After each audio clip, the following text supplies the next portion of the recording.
The corn futures contract began trading at the Chicago Board of Trade in 1877 and is the largest agricultural futures contract in the world. For those who may be interested in trading corn futures or corn options, a bit of background on this market may be beneficial.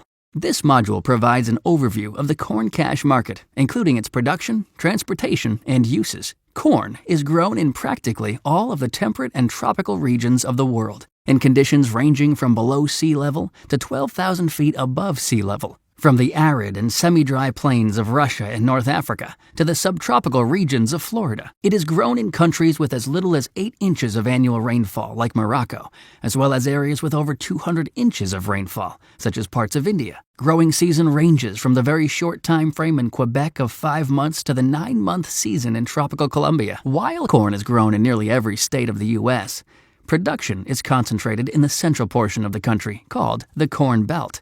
About 95% of the corn grown is dent corn, which is named for the indentation in the corn kernel caused by shrinkage of the starch. It is grown extensively in the Midwest and is traded in both the cash and futures markets. Planting in the Corn Belt begins in the southern states as early as March, in the Corn Belt by late April, and is completed in the northern areas by the end of May. Maximum growth is achieved in the main corn-producing areas by late August, and harvest begins in early October.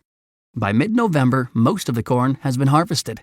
A variety of conveyances come into play when corn is transported from the field at harvest to where it will ultimately be used. It goes from the farm field to the country elevator by truck. From there, it moves by rail from the country elevator to a domestic user. Corn that will be exported outside of the U.S. moves from the country elevator to a river shipping station by truck or rail, depending on distance. Despite corn's popularity on the dinner table, in terms of usage, approximately 47% of the U.S. corn crop is actually used for livestock feed. Another 13% is exported.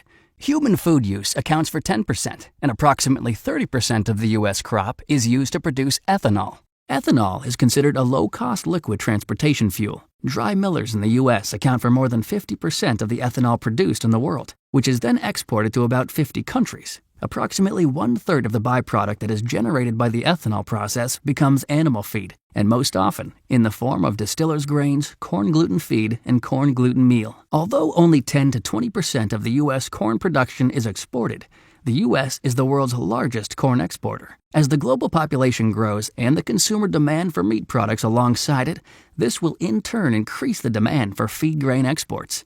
After livestock feeders, the wet miller is the largest consumer of corn in the U.S., processing it into starches, sugars, syrups, oils, alcohols, and animal feed. At every stage of the corn production chain, from planting, growing, and harvest to processing and exporting, each market participant faces the risk of adverse price movements caused by the vagaries of the market and supply and demand. Corn futures and corn options provide a means to manage this risk, as well as to take advantage of potential profit opportunities.